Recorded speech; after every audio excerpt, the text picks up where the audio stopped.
Scholarium's grand hall shimmered like a cathedral carved from starlight, its vaulted ceiling stretching into a transparent dome that revealed the swirling nebula beyond. Alien delegates from 100 species floated, slithered, or strode across the polished onyx floor, their forms casting prismatic reflections in the crystalline walls. Lieutenant Kara Voss adjusted the collar of her Earthcom dress uniform, the only matte black fabric in a sea of iridescent robes and gleaming exoskeletons. "Move aside, soft skin," rumbled a Vorak warrior, his scaled shoulder knocking against hers as he passed. The reptilian's crest flared crimson, a sign of dominance among his kind. Kara didn't flinch. 3 months at the Scholarium had taught her the Vorak respected only those who stood their ground. She met his vertical pupils with a flat stare until he hissed and stalked away. A Zenthari scholar drifted past, its crystalline body refracting light into geometric patterns across the floor. "Curious," it chimed, voice like wind through quartz.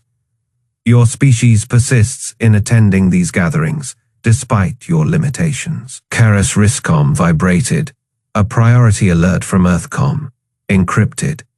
She tapped it once to acknowledge, then nodded at the Zenthari.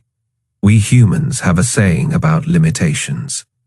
Before she could finish, the hall's ambient lighting dimmed. Holographic sigils flared above the central podium, announcing the commencement of the Great Lesson, the evolution of warfare. High Scholar Grax ascended the steps, his armored tail scraping grooves in the stone. The Vorak's voice boomed without amplification. "Today we examined the tragic inefficiency of primitive tactics." A hologram bloomed above the crowd, a human infantry charge from some ancient war, men falling to crude projectiles. "Observe this human battle. No energy shields, no plasma discipline, just meeting metal." Laughter rippled through the assembly. Kara's jaw tightened. The footage was edited. She recognized the Battle of the Somme, but the hologram conveniently omitted the trenches, the machine guns, the calculated slaughter that had birthed modern combined arms doctrine. Grax continued, talons gesturing as new holograms appeared. "Compare this to the siege of Draxus Prime." The scene shifted to Vorak legionaries advancing in perfect phalanxes, their personal shields overlapping into an impenetrable wall. True warfare requires precision, order. His tongue flicked toward Kara. "Not animalistic frenzy." A cerebri telepath pulsed nearby, its floating orb, like eyes swirling with amusement. "We studied your World War II. It projected directly into her mind. Your leaders sent children to die in tin aircraft." "How quaint." Kara's fingers twitched toward the sidearm she wasn't allowed to carry here. Instead, she opened her datapad and queued the classified files Earthcom had just unlocked for her. The screen reflected in her dark eyes, ship schematics, casualty reports, the black anvil of the US and retribution. "Scholar Grax," she called out, voice cutting through the murmurs. "You mentioned primitive tactics. What about the Battle of Proxima Centauri?" The hall went still. Grax's frills stiffened.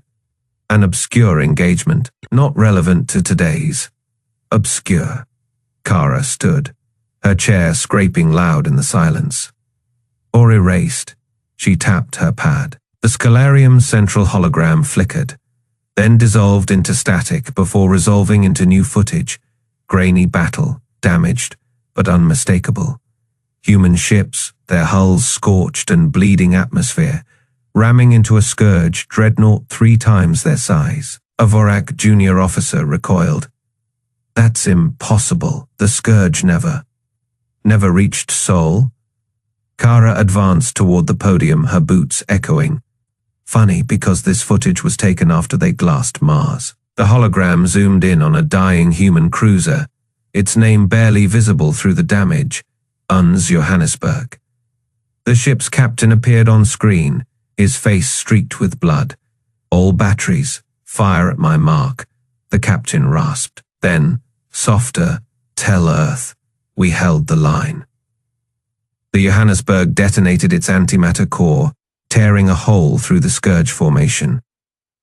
The hologram froze there, the explosion casting long shadows across the horrified faces of the alien delegates. Grax's claws flexed. "Where did you get this?" Kara smiled. It didn't reach her eyes. "From the winning side." Her wristcom buzzed again, a short, coded pulse somewhere beyond the Scholarium's dome. Something vast and silent shifted in the void. The cerebri telepath suddenly spasmed, its orbs flashing panic. Something is out there. It shrieked into every mind present. Something, Kara silenced it with a look. "Sit down," she said softly. Class is in session. The symposium hall buzzed with the low hum of 100 alien voices, their languages blending into a discordant symphony of clicks, hisses, and harmonic vibrations. Lieutenant Kara Voss sat rigid in her seat, the only human in a sea of shimmering Zenthari crystals and hulking Vorak warriors. The adaptive bench beneath her remained stubbornly unyielding, clearly not designed for human anatomy. High Scholar Grax's voice boomed across the domed chamber, his Vorak vocal cords producing a sound that vibrated Kara's teeth. Today we examine the so-called art of war as practiced by lesser species. A holographic projection flickered to life above the central dais, displaying ancient human battlefields, lines of red-coated soldiers marching into gunfire, trenches filled with mud and corpses. A Zenthari scholar, Yilth, pulsed with amused indigo light. Observe their reliance on linear formations, such primitive herd mentality. His crystalline fingers manipulated the display, zooming in on a Napoleonic cavalry charge. No adaptation, no finesse, merely meat hurled at metal. Commander Draxus rose from the Vorak delegation, his armored scales clinking like coins in a sack. Most amusing is their weaponry. The hologram shifted to show a Fey-century artillery battery, chemical-propelled projectiles. We phased those out before we achieved spaceflight. His forked tongue flicked out in what Kara recognized as reptilian laughter. Kara's fingers twitched toward her wristcom but stopped. Earthcom's alert could wait. She needed to hear this. "Consider their most advanced modern tactics," Grax continued, pulling up footage from the Sino. Indian conflicts of Fey drones collided mid-air like angry insects. They still send manned aircraft into combat zones. Even the Grothla hive mines abandoned biological pilots after their first swarm war. A cerebri telepath floated closer, its orb-like body rippling with psychic energy. Your species clings to individuality like drowning creatures to wreckage. Collective tactical minds would have spared millions. Kara felt the words slither inside her skull. She focused on the memory of her drill sergeant's voice. Mental shielding is just another muscle. Voss. Flex it. Yet most revealing, Yilth chimed, cycling through holograms of Stalingrad. Iwo Jima, the Martian secession, is their consistent failure to learn, the same brutal attrition, century after century.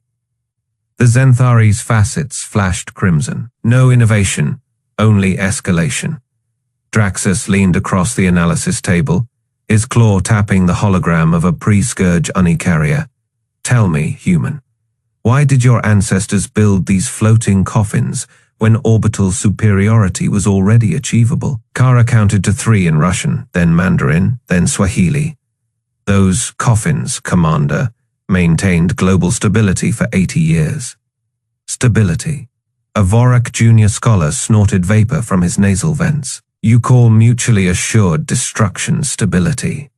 The chamber erupted in a chorus of alien amusement. Zenthari facets shimmering rainbow patterns, Vorak scales rattling, cerebri orbs oscillating in harmonic resonance. Kara's palm, itched for the sidearm regulations, forced her to leave in her quarters. Then the hologram flickered. Yilth's crystalline fingers danced across the controls, but the image refused to correct. The battlefields of old Earth dissolved into static, then resolved into a scene the Scholarium's archives weren't supposed to contain. Kara's breath caught. She recognized the timestamp. 6 hours after the Scourge breached the Kuiper line. The hologram showed the UNS Johannesburg spinning wildly. Her hull breached in a dozen places. Then, impossibly, the dying cruiser fired her maneuvering thrusters at full burn, accelerating directly into a Scourge harvester ship. The explosion silhouetted 3 more human vessels making similar suicide runs. What is this? Grax's claws extended, scraping the dais. These records were purged by Federation decree. Kara stood slowly around her. The chamber had gone preternaturally still. Even the cerebri had stopped vibrating. That, she said, pointing to the frozen image of a Marine firing a recoilless rifle from a shattered airlock, is Ensign Rivas. He held that position for 17 minutes after his legs were vaporized. The hologram advanced frame by frame. See that glow on his chest? That is a jury, rigged fusion battery. When the Scourge boarding party reached him, the image flared white. When it cleared, half the harvester ship's boarding arm was gone. Draxus's scales lay flat against his body, a Vorak sign of shock. You turned your own wounded into bombs? Kara smiled. It wasn't a pleasant expression. You were analyzing our Waterloo tactics. High Scholar, would you like to see what humanity came up with when we actually needed to win? Her wristcom beeped. The Earthcom alert blinked red. Kara tapped it once, sending a prearranged signal, then locked eyes with the nearest cerebri. You wanted to see human innovation, she thought, directly at the telepath, pouring every ounce of boot camp defiance into the mental projection. Lesson starts now. The hologram flickered, frozen on the image of a human fighter pilot, ejecting directly into the path of a Scourge battleship's main cannon. The Scholarium's air recyclers hummed too loud in the sudden silence. Kara could feel the weight of alien eyes on her back, some curious, most disgusted. You call us savages? Her voice cut through the murmurs. She didn't raise it, didn't need to. High Scholar Grax's crystalline fingers twitched, refracting sharp light across the podium. These are unverified records. The Scourge War archives were sealed by Federation mandate. Kara tapped her wristcom. The gesture was casual. Like checking the time, a live feed bloomed above the central dacis, scattering the hologram of ancient Earth. The image showed the void beyond Zyrus Fay, empty, serene. Then the stars warped, the USN Retribution decloaked in a ripple of distorted light, its kilometer-long silhouette blotting out the nebula beyond. Railgun capacitors glowed blue along its spine. The Vorak at the tactical stations recoiled as targeting locks painted their displays. Commander Draxus's scales flushed crimson. You dare bring a warship to the Scholarium? Kara didn't look at him. She watched the Zenthari scholars instead, their bioluminescence flickering erratic patterns. Fear, confusion. Good. You erased our victory, she said. Buried it under your civilized treaties. So let me educate you. A cerebri telepath pulsed angry violet. This is a place of learning, not threats. Then learn. Kara swiped her wristcom. The Retribution's forward bays opened, disgorging a swarm of drones. Not sleek Federation models, but jagged human constructs, their hulls welded from salvaged plating. They moved in perfect silence. Scholar Yilth's crystalline form vibrated. Those are mining drones from the Rigel colonies? Where Kara smiled. The drones split formation, spiraling around an imaginary target. Scourge shields couldn't stop kinetic impacts, so we loaded these with antimatter slurry and let them punch through. The hologram updated, showing the aftermath. A Scourge carrier split open like rotten fruit, its biomechanical innards spilling into vacuum. Draxus's claws scraped the table. You turned industrial equipment into bombs. Improvised, adaptable. Kara zoomed the feed on the Retribution's main battery, a railgun, the size of a city block. You phased out projectiles. We made them hit harder. The Cerebri pulsed again, weaker this time. Your tactics lack honor. Honor doesn't win wars. Kara's smile vanished. The Scourge glassed 12 of our worlds before we cracked their codes. You know what we found? Their home system's coordinates, buried in a supply requisition. Silence. High Scholar Grax's light patterns dimmed. You're saying humanity provoked the Scourge's extinction. Kara didn't blink. I'm saying we didn't wait for permission. The hologram changed again. Earth's last transmission played, not the sanitized Federation version, but the raw feed. Static, a voice screaming coordinates. Then the Scourge homeworld sun twisting as hidden antimatter caches detonated along its corona. The Zenthari scholars' light patterns froze mid-cycle. That, Kara said softly, was our first stealth operation. The Retribution's grandfathers pulled it off, with jump drives held together by duct tape. She tilted her head at Draxus. You banned us from your war games. Good, we fight real wars. Alarms blared as the Scholarium's defense. AI finally registered the Retribution's weapons at full charge. Kara didn't flinch. She watched the Vorak commander's nostrils flare, his tactical display flashing warnings he'd never seen before. Human targeting algorithms faster than Federation systems could process. Outside the dome, the Retribution's railgun coils hummed to life. The sound vibrated through the station's bones. Lesson 1, Kara said. Never call a human unarmed. The hologram shimmered to life above the Scholarium's central dais, casting jagged blue light across the crystalline faces of the Zenthari and the armored scales of the Vorak. Kara's fingers danced across her wristcom, pulling up footage the Federation had tried to bury. You want to understand human warfare? Kara said, her voice cutting through the murmurs. Then watch. The projection showed the Scourge War's darkest hour, human colonies burning, orbital defenses shattered. Then the camera zoomed in on a mining outpost near Tau Ceti. Scourge harvesters descended, their plasma cutters glowing. But instead of fleeing, the human engineers worked faster. What are they doing? Scholar Yilth asked, his crystalline body flickering with confusion on screen. A grizzled foreman in a patched, up-enviro suit barked orders. His crew welded together mining drones, stuffing their cargo bays with volatile ore. The lead engineer, a woman with grease, streaked hair, held up a jury-rigged detonator. You can't be serious, Commander Draxus hissed, his tail lashing. Those are industrial machines. The footage played on. The modified drones shot upward, their thrusters burning unevenly. Scourge interceptors vaporized the first wave, but the second slipped through. One drone collided with a harvester's engine nacelle. The explosion ripped through the alien ship-like paper. Kara paused the playback. You phased out projectiles. Draxus, we turned mining equipment into guided missiles. The Vorak commander's claws dug into the armrests of his seat. This is insanity.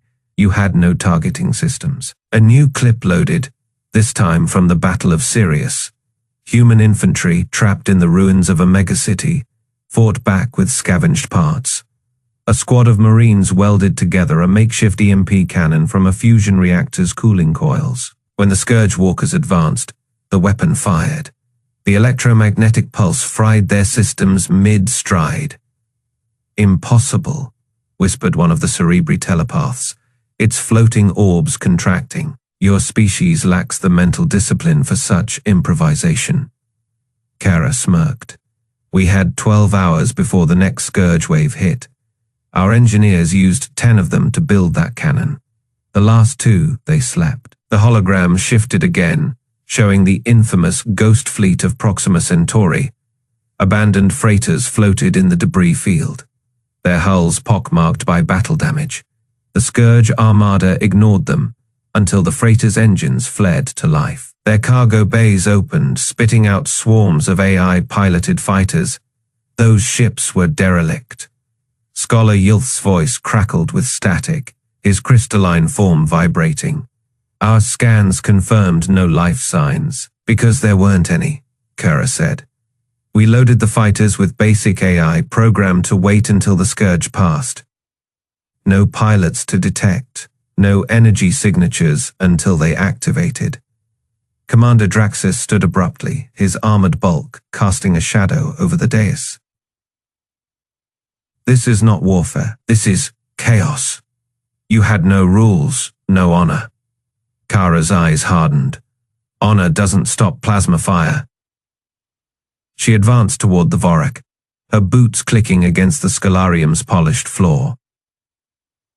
You called us savages because we didn't fight like you, but while your fleets were waiting for formal engagements, we were winning. The hologram flickered one last time, displaying the aftermath of the Scourge War's turning point, the Battle of Ceres. Human ships, outnumbered 10-1, lured the Scourge into an asteroid field. Then they detonated pre-planted antimatter charges, collapsing the field into a killing zone. You sacrificed your own ships to bait them? A Zenthari scholar's voice trembled. Kara nodded. 12 cruisers. 8,000 lives. But it broke the Scourge advance. She turned to the stunned assembly. You erased our history because it scared you. But this is the first truth of human warfare. Adapt or die. The room fell silent. Even the ever-chattering Cerebri had no telepathic whispers to share. Then, from the back of the hall, a single Vorak junior officer, scales still dull with youth, spoke. And the second truth? Kara's smile didn't reach her eyes. That is coming next. Her wristcom beeped. The USN Phantom had just sent a new data packet. The hologram of human ships ramming Scourge dreadnoughts still flickered above the Scholarium's central dais. When Kara tapped her wristcom again, the air shimmered as a new projection formed, a gas giant swirling in deep space, its crimson storms churning lazily. This, Kara said, her voice cutting through the murmurs of the assembled aliens, is HFY classified as uninhabitable until the Phantom made it her home. Commander Draxus's scales rippled in confusion. No vessel could withstand those pressures. The Vorak hissed. Kara's smile didn't reach her eyes. For 3 months during the Scourge offensive, the USN Phantom and her 12 stealth carriers operated from within the planet's atmosphere. Their crews lived in rotating gravity pods, while their fighters launched through atmospheric eddies. Scholar Yilth's crystalline form pulsed with disbelief. Impossible, our sensors would have detected nothing. Kara interrupted. She swiped her hand through the hologram, zooming in on the gas giant's turbulent surface. Because while you were scanning for metal signatures, our engineers were coating every hull with organic heat. Shielding grown from extremophile bacteria, your scanners registered us as thermal currents. The Cerebri telepaths hovering near the ceiling suddenly recoiled, their floating orbs dimming. One of them pulsed a frantic violet. Their minds, they wanted us to think they'd retreated. Kara nodded. The Scourge fleet orbited HFY for 6 weeks, convinced we'd fled the system. Meanwhile, the Phantom's crews were modifying mining charges into planet cracker warheads. The hologram changed again, showing a skeletal human engineer welding what appeared to be scrap metal around a spherical core. Chief O'Reilly here, jury, rigged a fusion initiator from a damaged shuttle engine. Took him 3 days without sleep. High Scholar Grax's tentacles stiffened. You're claiming this waste disposal worker created strategic weaponry. Waste management specialist, Kara corrected. And yes, because human engineers don't see tools. They see potential. That scrap metal was the casing for the bomb that cracked the Scourge homeworld's orbital defenses. A stunned silence fell over the chamber. Then the Scholarium's ancient AI spoke for the first time in centuries, its voice echoing from the very walls. Verification complete. Tactical logs from HFY campaign match human account. Federation records were altered. Draxus's claws unsheathed with a metallic hiss. No military would sacrifice their own homeworld as bait. Kara's expression darkened. Earth knew the Scourge would come for us first, so we let them. The hologram shifted to show a devastated Earth, cities burning under orbital bombardment. While they were busy glassing our planet, 300 modified colony ships slipped past their fleet. Each one carried enough antimatter to... You're lying. Yilth's crystalline form flashed crimson. No species would accept such losses. The hologram froze on an image of a human admiral, her uniform torn, standing on the bridge of a dying ship. Kara's voice dropped to a whisper. Admiral Zhao's last transmission. Burn our worlds. We'll take yours. The projection changed one final time, showing the Scourge homeworld cracking apart, its continents splitting along seams of unnatural blue fire. That, Kara said quietly, is what happens when you call humans savages. Savages fight for survival. Soldiers fight for victory. But humanity, we fight for the next fight. Scholar Yilth's glow dimmed to near invisibility. You turned your own extinction into a weapon. Kara tapped her wristcom, shutting off the hologram. The sudden darkness felt heavier than the gas giant's crushing depths. No, she said, we turned theirs into one. Outside the Scholarium's observation dome, the Retribution's railguns hummed to full charge, their targeting lasers painting the station's defensive turrets. The message was clear. This wasn't a history lesson anymore. It was a warning. The Scholarium's grand chamber had fallen deathly quiet. Kara's fingers danced across her wristcom, pulling up the final transmission. The holographic projector flickered to life, casting ghostly blue light across the alien faces turned toward her. This, Kara said, her voice steady, is what your Federation erased. The image resolved into the scarred face of Admiral Elias Graves, his uniform singed, his left eye swollen shut behind him. The command center of Earth's last orbital fortress burned. Alarms wailed in the background. To any surviving human forces, the Admiral rasped. Scourge fleet has broken through the Mars line. They're inbound for Earth at superluminal speeds. His cracked lips twisted into something between a smile and a snarl. Burn our worlds. We'll take yours. The transmission cut. Scholar Yilth's crystalline form pulsed with uneasy light. That was a declaration of genocide. Kara didn't blink. It was a promise. She tapped her wristcom again. The hologram shifted to show the Scourge homeworld, a massive ringed planet swarming with billions of their kind. Then, without warning, the planet's northern hemisphere bulged. A white-hot fissure split its crust. The explosion rippled outward, consuming continents in a firestorm visible from space. Commander Draxus's scales flattened against his body. You destroyed an entire world. Correction, Kara said.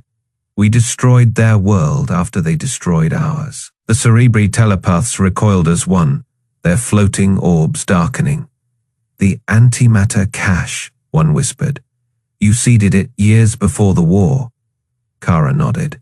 Buried deep beneath their capital city, right under their emperor's palace. She turned to High Scholar Grax, whose mandibles hung slack. You called our tactics crude. Tell me, how crude does a planet killer seem when it is your home that burns? The Vora commander's claws unsheathed involuntarily. This is madness. No civilized species would what? Kara's voice cracked like a whip. Fight back, make them pay.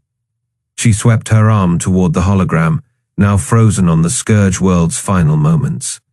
The Federation abandoned us, cut off supply lines, denied reinforcements, so we fought alone. And when Earth fell, we made sure the Scourge would never celebrate their victory. A young Zenthari scholar raised a trembling crystalline limb. But the cost billions of your own people. Kara's eyes glistened, but her voice never wavered. We measured the cost in Scourge, 217 billion by last count. She tapped her wristcom one final time. The hologram shifted to show a star map, human colonies marked in blue, Scourge holdings in red. One by one, the red markers winked out. It took 30 years, But we hunted them down. Every last nest, every breeding world. The Scholarium's AI core suddenly fled to life, its synthetic voice booming. Historical records corroborate. Scourge species declared extinct in Fey cores. Systematic extermination by human remnant forces. The Vorak commander staggered back as if struck. You wiped them out? Kara's smile held no warmth. We're thorough students. Commander, when the galaxy taught us the price of weakness, we learned the lesson well. High Scholar Grax's mandibles clicked erratically, his voice barely above a whisper. And now you've brought this retribution to our doorstep. Outside the Scholarium's dome, the massive dreadnought's railguns hummed to full charge, their magnetic coils glowing an ominous blue. Kara tilted her head. Funny thing about history, Scholar. Those who forget it. She let the old human saying hang in the air as the aliens stared at the hologram of a dying world. The cerebri telepaths suddenly spasmed, their orbs flashing crimson. The dreadnought's weapons, they're not targeting us. Kara's wristcom beeped. She glanced at the display, then smiled. No, they're locked onto the Xyrus, Fey defense grid, the one your Federation installed last week. Her smile vanished, the one you didn't tell us about.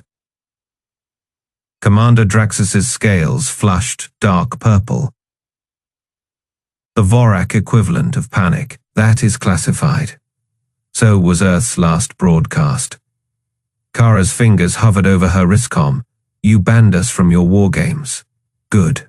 We fight real wars. The Scholarium's AI chimed again. Alert. US and Retribution has achieved full firing solution on orbital defense platforms. Estimated time to disable grid, 12 seconds. Alien scholars scrambled over each other, their various limbs flailing. The Vorak commander roared for security. The Zenthari scholars' crystalline bodies flickered like malfunctioning holograms. Kara didn't move. She just watched them, these masters of so-called civilized warfare. As they finally understood the truth, humanity didn't play by their rules. Humanity made the rules. The Scholarium erupted in chaos. Vorak guards surged forward, their claws extended, but Kara didn't flinch.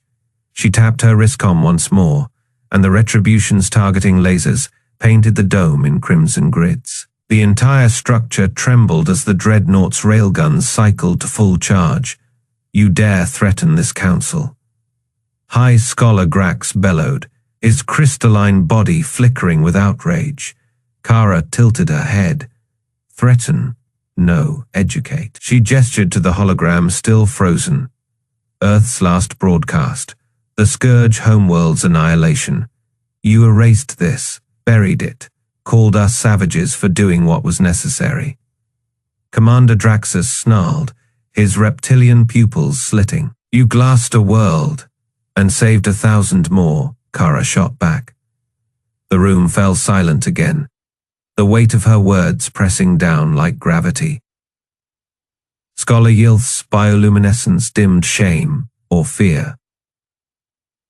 Kara couldn't tell. Then the cerebri telepath, Thoril, pulsed with violet light.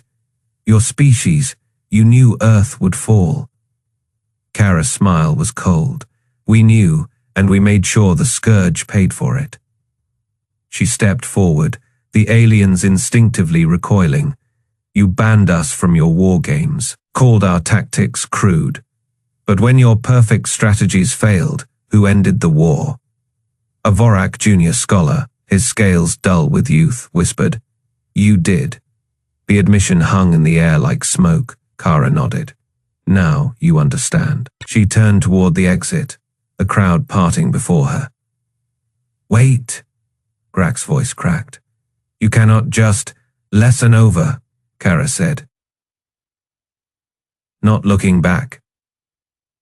The Retribution's engines flared, casting the Scholarium in stark, shifting shadows. Outside the chamber, Kara's comb buzzed. Lieutenant Voss, came the crisp voice of Captain Hale from the Retribution. Status. Mission accomplished, sir. They'll think twice before calling us savages again. Good prep for jump. We've got a rendezvous at Proxima. Kara strode down the corridor, the Scholarium's alarms wailing behind her.